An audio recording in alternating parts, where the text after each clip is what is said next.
Hello and welcome back to Team JLX Podcast. It's me, Xander, and we have the wonderful Grace back on the podcast today. Hello, Grace.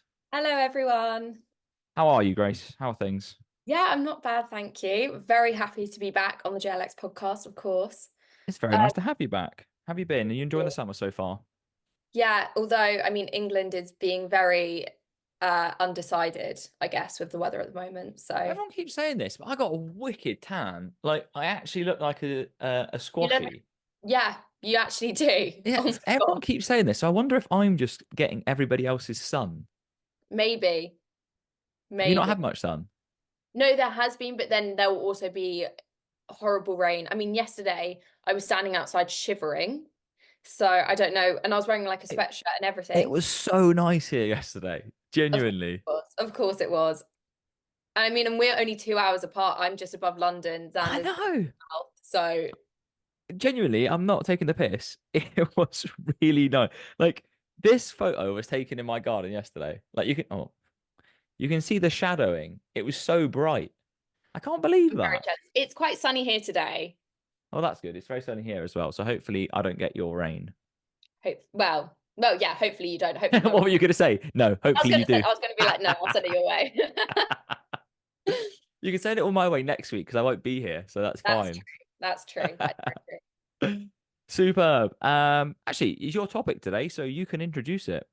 Yeah, so on today's episode, we are going to be talking all about accountability, um, because this is one of the biggest, most important things in terms of actually reaching your goals. We can give you, or you can have the best plan in the world, but if you don't know how to be accountable to it, and how to tick the boxes and just take each step each day to get closer to your goal, then it's going to be really impossible for you to achieve it, and you're going to kind of fall at the first hurdle. So we really want to kind of give you some actionable steps that you can use, to help with your accountability moving forward to make sure you reach your goals. Love it. I think accountability is a really interesting thing. And I was saying to you actually just before we came on here, I was chatting to somebody who's hopefully joining the team soon about how we work with our team to enable them to have that accountability. But I think a lot of you probably see accountability as, in fact, if we were to do a little mini study, most people would say accountability was their biggest issue. But Mm, personally, I think people's biggest issues are way before that. There's a reason you aren't accountable. There's a reason you I can't agree. stay accountable. It's the same with consistency. If Grace, if you asked me to run 10K a day, I wouldn't be very consistent at that because I don't want to do it. Mm, And I think that for many people, there's a disconnect between what they think they should be doing, my least favorite word, mm. and what they actually want to do. So yeah, I think this would be really good fun. Let's get into it.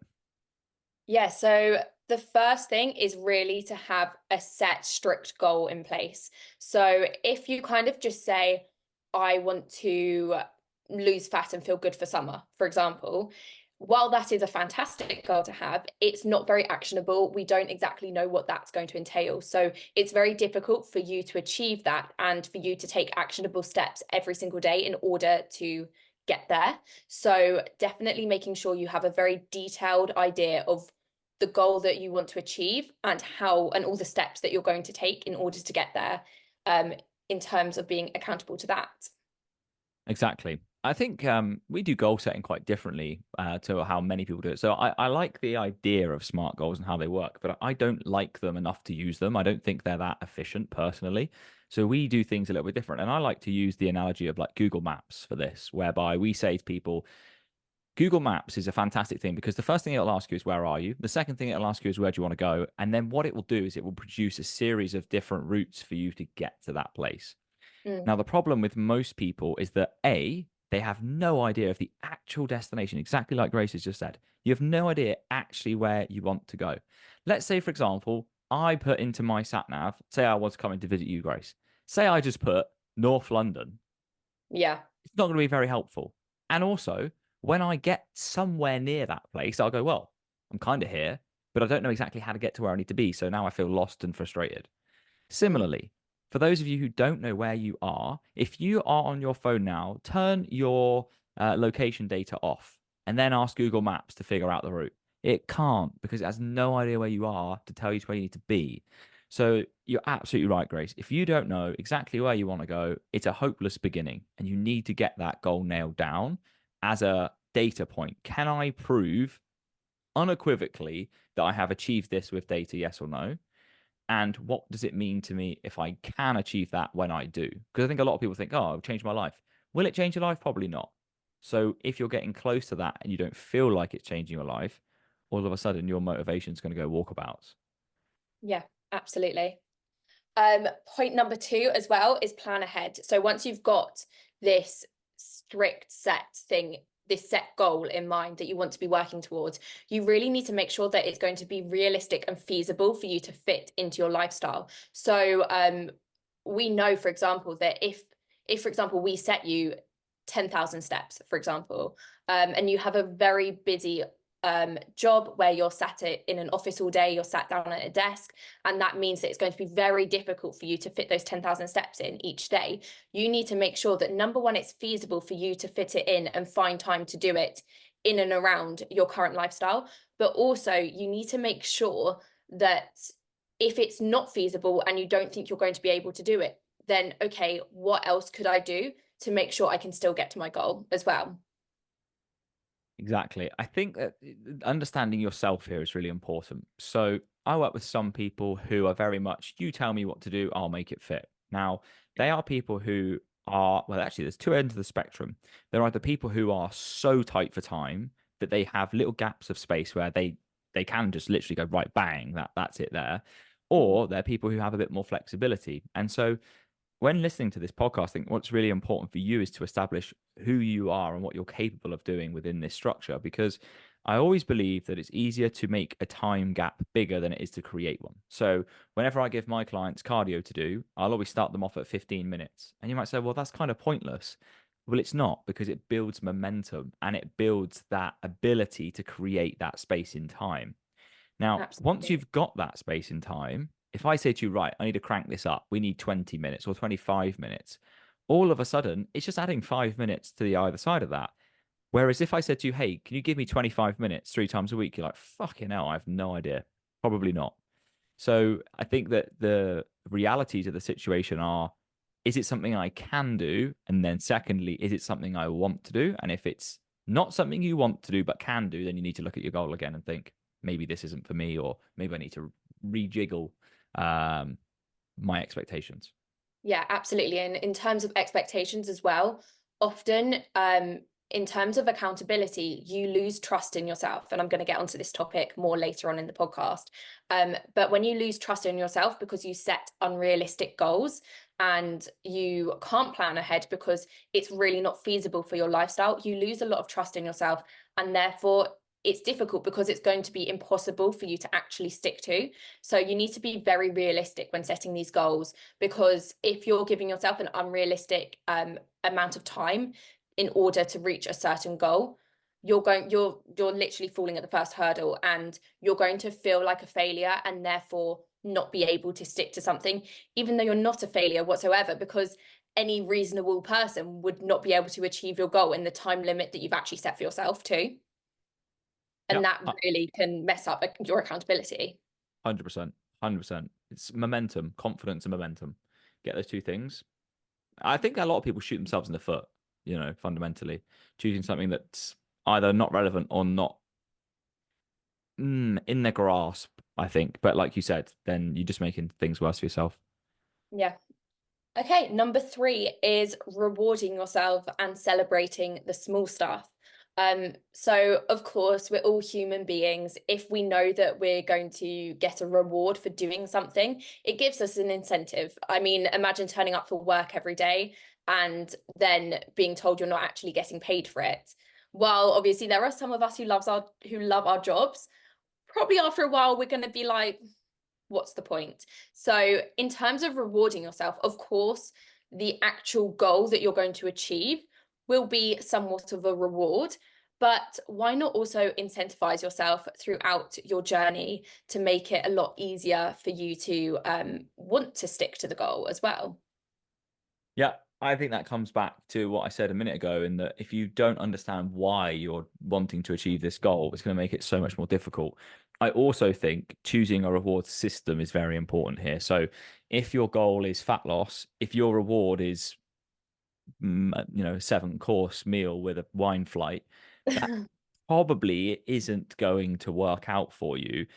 Equally, what I think is very important, and I don't think enough people pay attention to this, is if eating loads of food at the end of your diet is the reward, that means that not eating food was the goal. So when you think of it like that, what you've done this whole time is you've gone, my goal is to restrict food so that I lose body fat.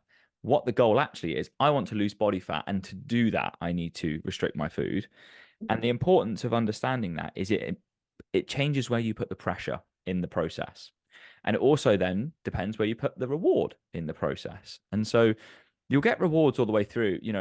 You'll be exactly like me, Grace, where majority, I think, of the reward that happens between the start and the goal being achieved are going to be feelings, people generally feeling like their lives are getting changed, better mood, better response around food and management of food and things like that. So there are loads of rewards, but you're absolutely right with what you said first. You have to celebrate these things. So Absolutely. if you go out and you set yourself a plan and you nail that plan, I want you to celebrate as hard for nailing that plan as you would have done commiserating yourself for not. And this is something I don't think anybody does when they first start working with us. It's, oh, I messaged someone actually on Monday. How did Saturday go? Yeah, good. I stuck to the plan. Okay. And if you hadn't have stuck to that plan, what would you be writing to me? And I actually screenshotted something that she sent me 2 weeks ago and sent it back to her. And I was like, if you celebrated as hard as you gave yourself a hard time, this process would change a lot. And I think a lot of people would benefit from that. Yeah, it's something that we do as part of our process is we encourage but essentially force our clients to celebrate themselves because they they are all incredible and they all do things on a daily basis that they don't even realize are things to celebrate. And when we're there and we say to them, no, you have to celebrate something, um, you happen to come up with a load of things that you've done that week where you actually go, oh, well, it starts off often with our clients where they go, oh, it was like really small, there's no point celebrating it. And Mm. then after a little bit of time with working with us, they're like, oh, I did this, I did that.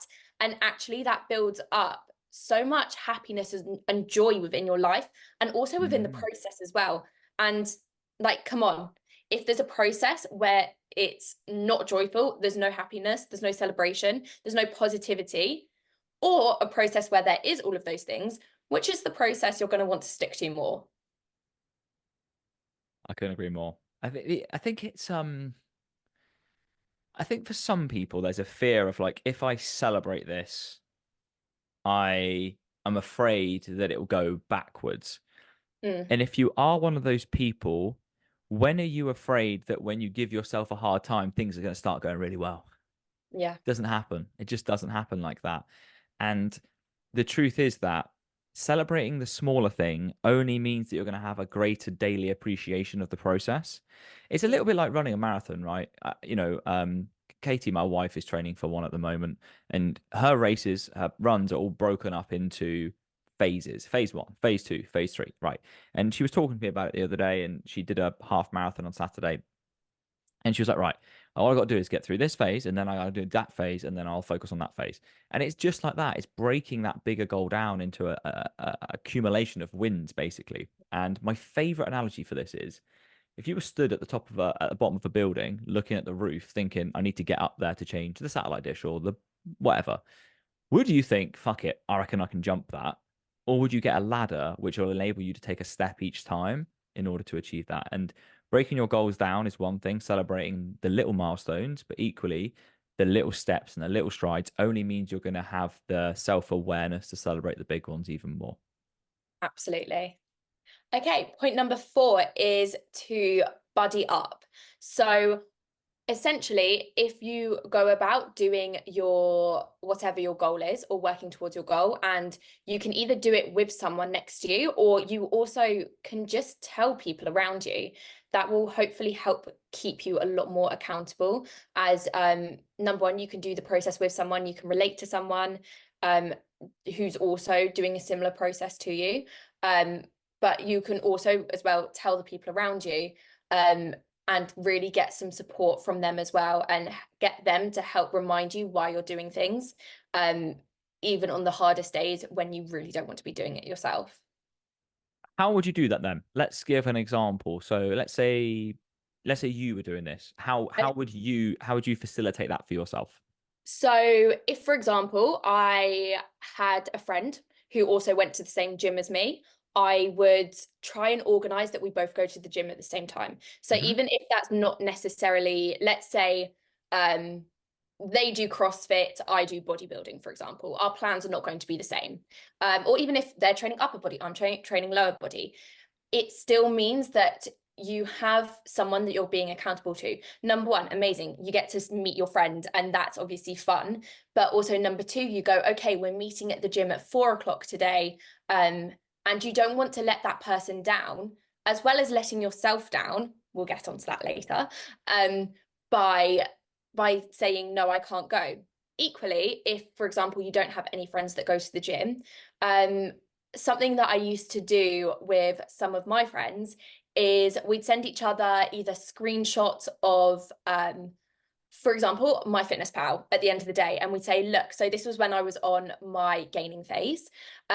We'd send screenshots because my friend was also on a gaining phase as well, and we'd send screenshots at the end to be like, look, I've hit my macros, I've hit my calories. So even if you're not physically with that person, living in the same house as that person, even if your friend isn't doing the process as well, you can say to them, would it be all right if you just check in with me every so often and just ask how the process is going? Because then that, number one, it's exciting. You can talk to someone about it, but you can also be slightly more accountable to yourself because you're also being accountable to them as well. I like it. I like it a lot. Would you have any kind of like dual reward system? I don't know. Just feeding back into what we were talking about a minute ago about reward and things like that. Is there a potential where you guys can do things together, maybe? Absolutely.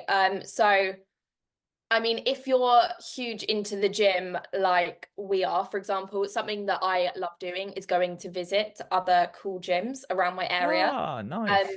so something you could do, for example, is say like, oh, let's go on. I mean, I don't know if you guys would find this fun.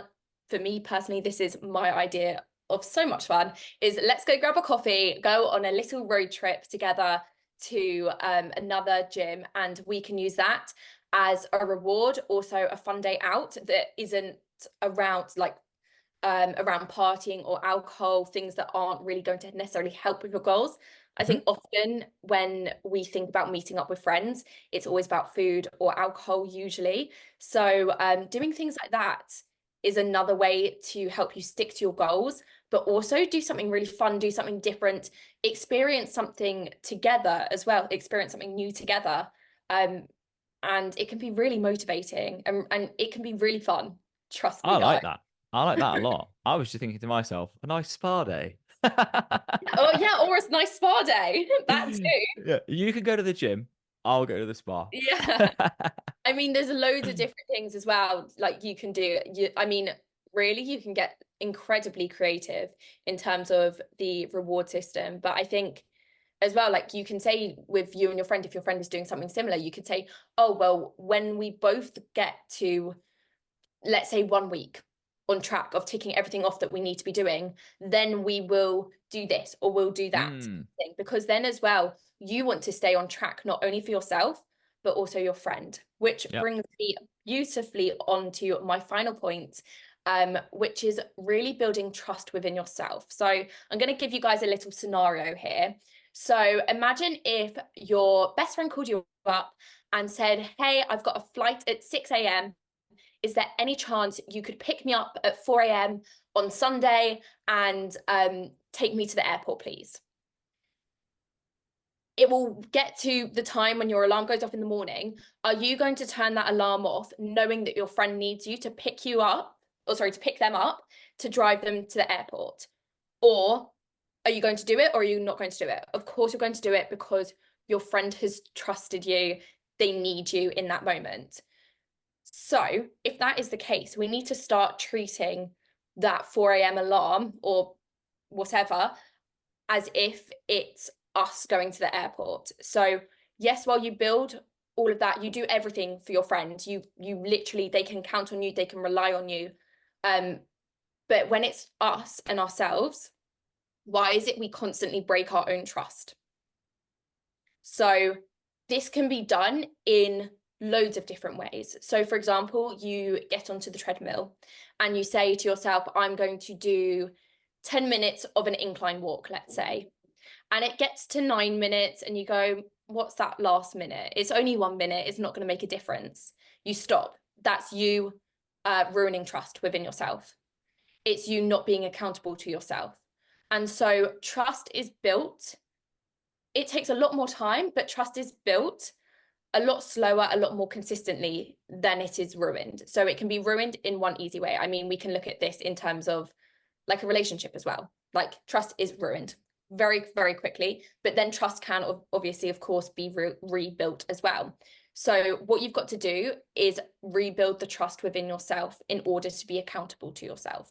Just the exact same way that your friend would rely on you to pick them up from the airport, you need to rely on yourself to be doing these things that are good for you, and to not break that trust in you. I like that. I like that airport analogy a lot. So, if any of you who are on our team are listening to this is exactly why we ask you for your 3 or 2, how many you decide to have, behavioral habits per week.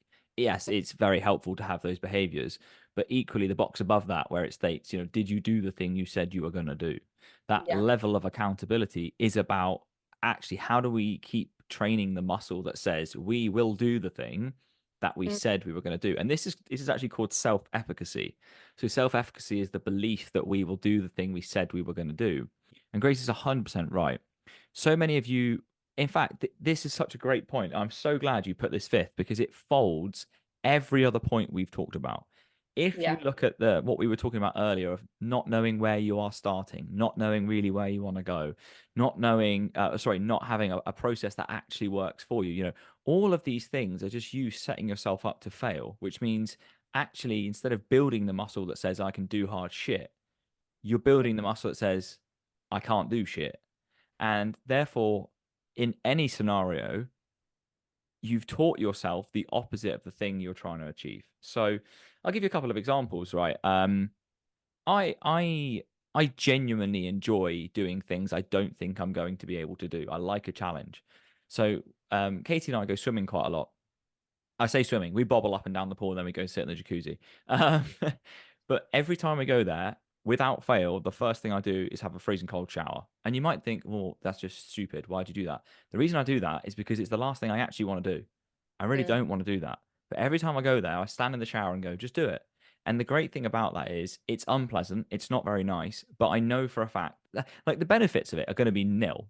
I'm not under it for long enough. I'm not, but well, maybe there'd be some. But the point of the task, more than anything, is to just stay accountable to the rule I set myself, which was I am just going to do this every time I come here because Yeah. that is just going to keep me going, especially when, I've spoken about this a lot on the podcast and on other people's podcasts.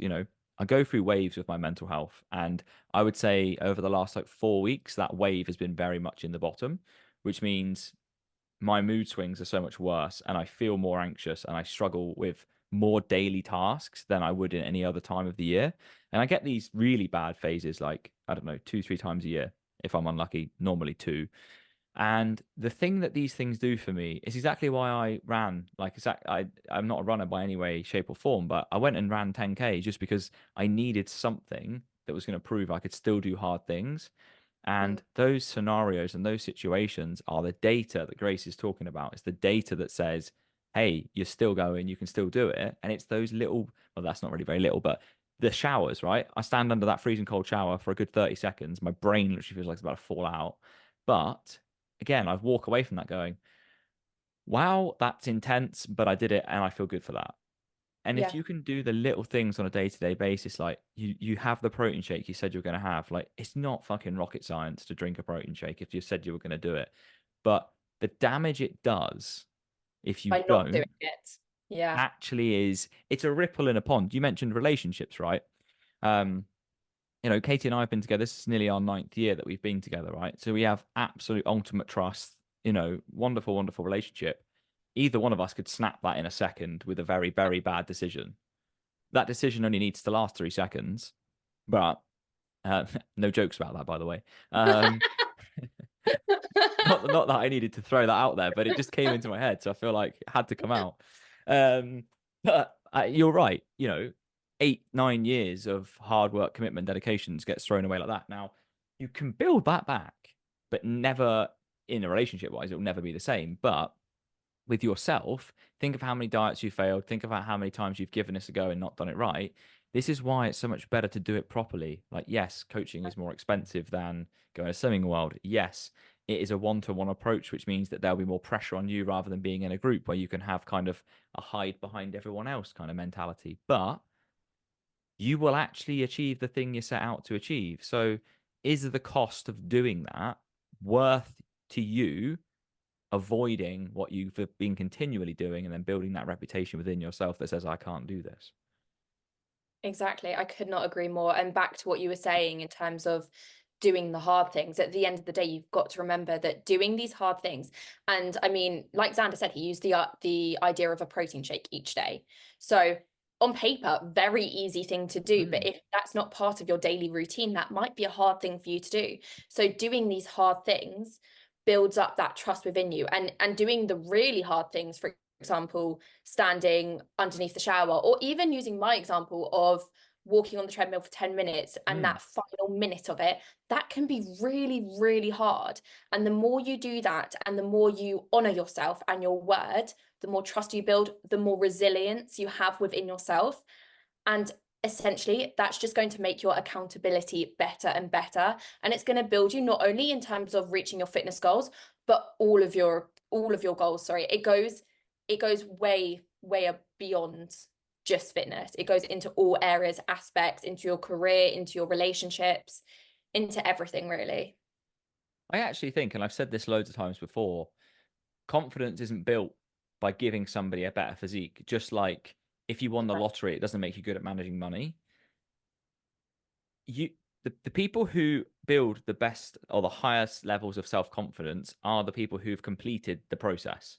And they have that not because they have quote unquote the best bodies, it's because they have done the thing they said they were going to do. I've worked Yeah. with loads of people who would have what people might class as godly levels of genetics, and I've worked with people who've had the opposite end of that scale. And what's interesting is that the people who have had to work really, really hard to change that and to work themselves into a position where they're really happy, I would argue, are often much happier than the people with the godly genetics who don't put them to good use. Because there are people with godly genetics who train unbelievably hard, do the hard shit, and they get it done. And, they'll be super self confident, I would imagine, as a result of that. But the people who, typically look very good but don't work very hard, I don't think are going to have the same level of accountability and confidence as somebody who has less genetics but looks very good because they did work very hard. Yeah, and I also think as well, just going off that, by building accountability, like you said, that also is going to help build self-confidence as well, 100%. and Yep. confidence in general, because you've said to yourself you're going to do something and you've done it. And there is nothing more that you could be confident about in the world than that, because that is honestly such a fantastic thing where majority of us fall at those hurdles. So yeah, I completely agree. Mic drop. Mic drop. Awesome stuff. Grace, thank you so much. This was a fantastic. I actually think this has been one of the podcasts we've actually stayed most on track. We I should be agree. proud of ourselves. We should celebrate that. Well done We us. should celebrating it. Yeah, nice. Look, taking our own advice. Go us.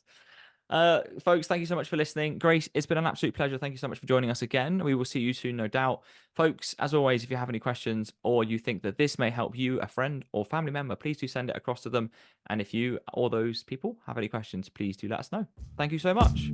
Thanks, guys. Bye.